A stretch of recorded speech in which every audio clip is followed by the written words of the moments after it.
la grève d'Air Inter et il n'a pas pu nous rejoindre aujourd'hui. Donc je suis à côté de Pascal Audiquer qui est le journaliste de l'équipe et qui est spécialisé donc dans le Supercross. Et nous nous retrouvons pour ce Master of Motocross, comme c'est écrit sur votre écran, qui réunit, à ma connaissance, la plus belle affiche qu'on ait vue ici depuis déjà bien des années, Pascal. Bien sûr, la plus belle affiche ici à Monaco et l'une des plus belles affiches en Europe avec bien sûr Bercy et le Parc des Princes de Supercross que l'on connaît bien en France maintenant.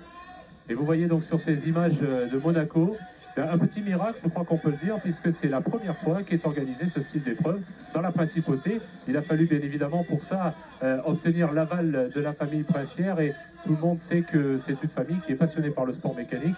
Voilà pourquoi nous avons pu en arriver là. Monaco, donc un véritable pari, un véritable défi que d'avoir tracé ce circuit en bord de mer, en plein centre-ville, à quelques encablures du circuit de Formule 1. Et ce circuit de Formule 1, effectivement, qui, lui, est une légende, et le Supercross pourrait en devenir un. Vous voyez ici, donc, le prince Régnier, son fils Albert, et puis Caroline, qui est là avec ses enfants.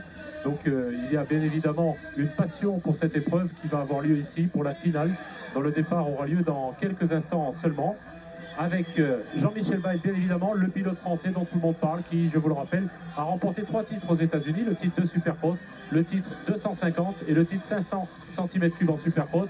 Il est le logique favori de cette épreuve, de cette finale, mais les Américains sont là pour le contrer et pour essayer de l'emporter. Et c'est parti. Le meilleur départ de Jeff Stanton, le pilote numéro 2. Jeff Stanton, alors que Jean-Michel Bayle est enfermé, il est en 6e position à peu près à la sortie des whoops. Et une chute derrière, donc avec un départ très très mauvais en revanche de Mike Fisher, le pilote américain. Jeff Stanton qui s'est fait prendre à l'intérieur, me semble-t-il, par Larry Ward, un autre pilote américain. Et la chute a accablé donc Stéphane Everts et c'est tout à fait dommage parce que Stéphane Everts est un pilote belge, fils d'un autre belge qui a été plusieurs fois champion du monde en motocross 125. Et Stéphane Everts est derrière Jean-Michel Bayle qui, vous le savez, va prendre sa retraite en tant que pilote de motocross et supercross dans un an. Et bien Everts est le plus grand favori européen. Il n'a que 19 ans et il a déjà pour l'instant réalisé de très grandes prouesses. Malheureusement, Stéphane Everts a chuté et on se retrouve toujours avec Jeff Stanton. Jeff Stanton, le numéro 2, auteur du meilleur départ. Voilà, Jeff Stanton en tête alors que Jean-Michel Bayle éprouve quelques difficultés en ce début de course, seulement en 5e. Est-ce que ça veut dire que Jean-Michel Bayle va connaître sa première défaite dans ces Masters de motocross qui en sont donc à leur 4e round? Il faut savoir que Jean-Michel l'a emporté à Villars-Seco, à Milan, à Barcelone. Il l'a emporté hier soir aussi pour la première finale. Et Jeff Stanton qui prend un peu large avec Larry Ward, le numéro 16, à sa poursuite maintenant. Et nous avons sur ce plateau donc les meilleurs pilotes américains et les meilleurs pilotes européens. Et vous savez que les USA sont une référence en termes de supercross. Mais nous avons aussi les champions du monde qui, eux, viennent d'Europe, à savoir Georges Jobet qui malheureusement ne s'est pas qualifié, qui est champion du monde 500. Et voilà. Frank Parker alors qu'il y a une lutte devant le public monégasque ici. Voilà, Jean-Michel Bayle vient de prendre le meilleur sur Jeff Ward. Jeff Ward, 7 titres américains. Jean-Michel Bayle, 3e maintenant, devant un public totalement acquis à sa cause. Il faut savoir que Jean-Michel navigue guère qu'à 2 heures d'ici, à Manosque. Et que le public monégasque a pris fait et cause pour lui. Et que pour une fois, Jean-Michel Bayle s'était enfermé au départ. Ce qui d'ailleurs augure d'un très beau spectacle puisqu'il est en 3e position à, disons, une cinquantaine de mètres de Jeff Stanton. Voilà, et c'est même une chance car jusqu'ici Jean-Michel a largement dominé toutes les épreuves auxquelles il a participé. Eh bien, est-ce que ce handicap va être irrémédiable ou bien va-t-il parvenir à gagner une nouvelle fois cette finale devant le prince Régnier et le prince Albert qui ont été enthousiasmés par ce supercross? En tout cas, il vient, Pascal, de réaliser le meilleur tour en 30 secondes 976, c'est-à-dire qu'il tourne à la moyenne de 52 km/h, ce qui est quand même très intéressant quand on voit le nombre de sauts et de whoops qu'il y a ici. Les whoops, les plateaux, des termes techniques pour le supercross que vous commencez à connaître si vous suivez régulièrement FR3 et belle remontée toujours de Jean-Michel Bayle justement dans cette partie qu'on appelle les whoops. Voilà, Jean-Michel Bayle qui est l'un des pilotes les plus rapides du monde dans cette section de boss. Il l'a prouvé au Parc des Princes, il l'a prouvé un peu sur tous les circuits du monde. Eh bien, Jean-Michel maintenant à la poursuite de Larry Ward. Larry Ward, l'homme qui le talonne au classement provisoire de ces Masters de motocross. Et je peux vous dire, Pascal, que les Américains ne sont pas vraiment satisfaits de la prestation de ce petit Français qui vient les bousculer chez eux. Et Hier soir, nous étions ensemble à la même table. Il n'apprécie pas non seulement que Jean-Michel les batte, mais qu'en plus, il est décidé de se retirer dans un an. C'est un petit peu comme un joueur de poker qui déciderait de se retirer avec toute la mise. Jean-Michel Bayle, toujours en 3e position et qui va tenter de passer l'américain Larry Ward, moto jaune numéro 16.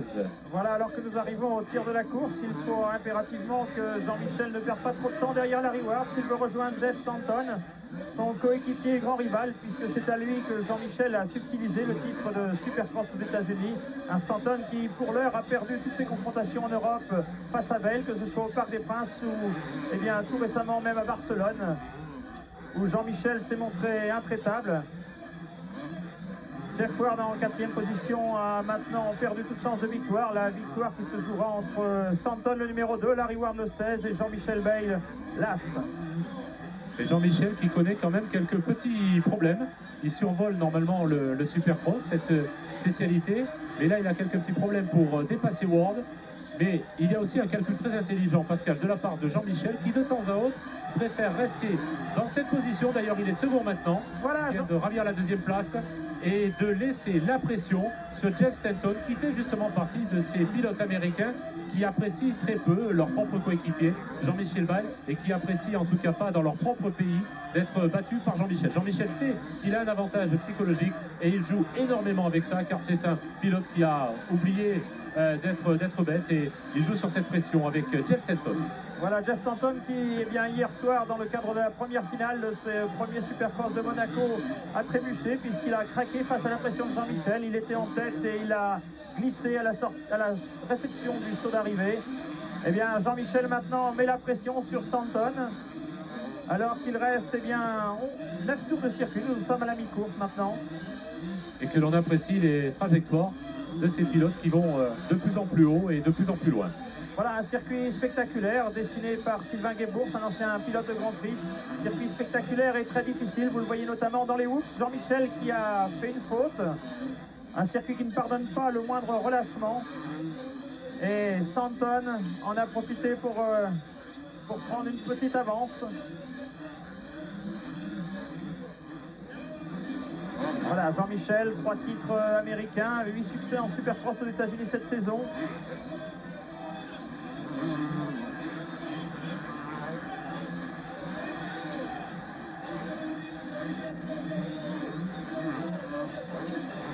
Voilà. Toujours une très belle bagarre entre ces deux pilotes Honda, toujours Stanton, toujours Bayle, et toujours la pression derrière lui.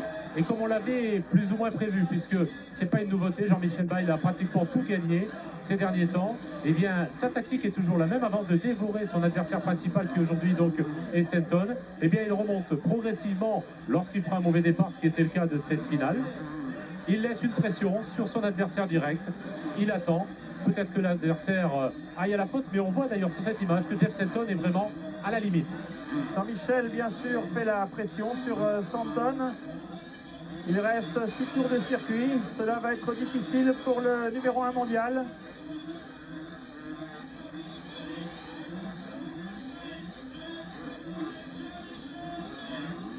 Toujours une très belle opposition. Jean-Michel Bayle qui reste à égale distance, et on a l'impression qu'il peut passer Stanton où et quand il a décidé. Grande stratégie, un pilote qui d'ailleurs, puisqu'on est à Monaco, on peut le dire, nous rappelle de par son approche un petit peu la tactique utilisée par Prost. C'est un petit peu le Prost du motocross et du supercross, qui sont l'un et l'autre à différencier, puisque sur des circuits fondamentalement différents. Et bien Jean-Michel se rapproche un petit peu, mais il portera son attaque où et quand il l'aura décidé, du moins s'il respecte le scénario qui est le sien habituellement. Alors que, eh bien, derrière lui, Larry Ward, la Suzuki numéro 16, fait de temps à autre le spectacle. On a pu le voir tout à l'heure à l'écran, des choses extrêmement spectaculaires. Et Bayle qui précise ses attaques sur Stanton. Jean-Michel Bayle, donc je vous le rappelle, qui a annoncé que la saison 92 serait sa dernière saison, et qui passe Jeff Stanton comme il l'a décidé, qu'il le prend à la corde. Le scénario était rondement mené, et Stanton repasse Jean-Michel Bayle. Stanton qui repasse en tête, ça c'était peut-être moins prévu, donc une bagarre beaucoup plus intéressante peut-être que prévu, puisque Jean-Michel a tendance à dominer. Jeff Stanton a repris la tête. Alors qu'il reste 3 tours de circuit à couvrir, Yves, et que la moindre faute n'est plus permise tant pour Stanton que pour Bayle. et Axel Holwett, le numéro 21 que nous voyons ici. Le pilote belge est un retardataire, de même d'ailleurs que Bernd Eckenbach, qui lui sort de qualification par repêchage. Et je vous rappelle que des pilotes de la taille de Georges Jobé, qui a quand même 4 titres de champion du monde, n'ont pas réussi à se qualifier pour cette finale. Toujours Jeff Stanton et Jean-Michel Bayle à 400 mètres de Stanton environ. Et on est maintenant dans l'avant-dernier tour. Alors que dans les whoops, c'est bien la bagarre ferrage. Très très belle bagarre effectivement, et peut-être une petite surprise, un suspense que l'on n'attendait pas, puisque Jean-Michel avait parfaitement calculé son coup jusqu'au moment où Stanton lui a ravi la politesse, et actuellement donc Stanton est un peu encouragé. Il cherche depuis très longtemps à se venger de l'humiliation que lui a fait subir le jeune Manoska. Jean-Michel Bayle qui retente l'intérieur, qui le passe et qui touche. Il a touché de la roue avant, mais vous avez vu que avec un tel métier, Jean-Michel ne s'est pas déstabilisé. Les voilà dans les whoops, donc cette série de bosses successives. Jean-Michel à la corde, il ferme la porte, mais Stanton le reprend à la corde maintenant. Quelle bagarre extraordinaire. Je vous promets que nous n'avons pas écrit le scénario et que ça se passe de la façon la plus naturelle, mais il est vrai qu'on aurait très bien pu envisager ce genre d'issue de course. En tout cas, certainement la plus belle finale de toutes les épreuves qui ont été disputées pour ce Masters. Donc à Barcelone, à Milan, à Tokyo dans 15 jours, Jeff Stanton qui salue le public au passage et qui l'emporte. Donc Jeff Stanton qui termine devant Jean-Michel Bayle. C'est un petit peu une surprise, il a pris sa revanche et il doit être ravi, le pilote américain, car depuis longtemps il avait l'intention donc de se venger, et les Américains ont très très mal accepté qu'un jeune Français vienne comme ça s'imposer et remporter, je vous le rappelle, les 3 titres américains, à savoir le titre de champion Supercross 250 cm3, le titre en 500 cm3 également, et puis le titre de Supercross, c'est-à-dire sur ces circuits beaucoup plus réduits et beaucoup plus spectaculaires, avec d'ailleurs un avantage de points tout à fait important. Et puis, quant à Jeff Stanton, on peut dire que c'est un double champion des États-Unis en 89 et 90, c'est-à-dire à peu près au moment où Jean-Michel a émigré outre-Atlantique, et qu'il a remporté tant dans le Supercross que dans le motocross en 200 cm3 une majorité d'épreuves, et qu'il est le successeur logique des grands pilotes américains que les Américains eux-mêmes ont nommés les légendes, c'est-à-dire Bobana et puis Johnson aussi, qui sont aujourd'hui tous deux retraités. Jeff Stanton donc a également terminé 3e au motocross 500, donc il était également bien classé, et il est membre du team qui a remporté le motocross des nations en 89, 90 et 91. On a peut-être si Pascal Audiquer a réussi à se porter à ses côtés, on va peut-être avoir une petite interview du vainqueur, donc qui est ravi aujourd'hui d'avoir pu se venger par rapport à ce que Jean-Michel Bayle lui avait fait subir jusqu'à présent. Je ne sais pas, Pascal, si vous m'entendez, si vous avez pu vous approcher du vainqueur de cette finale, alors que nous voyons la famille princière qui a assisté hier et aujourd'hui à l'ensemble des courses, qui est donc très intéressée par cette épreuve mécanique. Voilà Jeff Stanton que vous voyez, Jean-Michel Bayle second. Les deux Ward qui ne sont pas de la même famille, Larry Ward est derrière lui, donc en 4e position, eh bien c'est Jeff Ward. Guy Cooper, autre pilote américain, donc vous voyez qu'il y a une domination d'outre-Atlantique et que tous les meilleurs pilotes sont là en attendant de partir au Japon pour une nouvelle épreuve. Pascal Audiquer, est-ce que vous m'entendez? Est-ce que vous avez pu approcher le vainqueur? Alors apparemment, pour l'instant, ça n'est pas le cas. Vous voyez que le soleil commence à tomber sur Monaco et qu'on a eu malgré tout une très très belle semaine. Et que cette épreuve risque d'être reconduite avec quand même une petite variante, dans ce sens où la Fédération internationale de moto a décidé d'organiser pour l'année prochaine un championnat du monde. Ouvrez mon micro.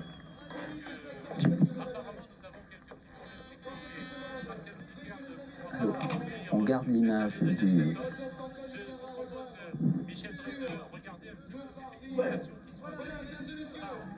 Yves Rioux, vous m'entendez? Yves, je vous empêche, le son est très faible, on vous entend très très mal, Yves. Plus fort? Oui, Michel, nous sommes, oui. Nous sommes donc à la phase de félicitations adressée par la famille princière de Monaco. Et puis, Jean-Michel Bayle, Jeff Stanton sont félicités par cette famille. Nous pouvons maintenant, Michel, je crois, vous rendre l'antenne sur cette magnifique finale, oui, avec un suspense dans les 2 ou 3 derniers tours. Yves, ce que vous pouvez faire, c'est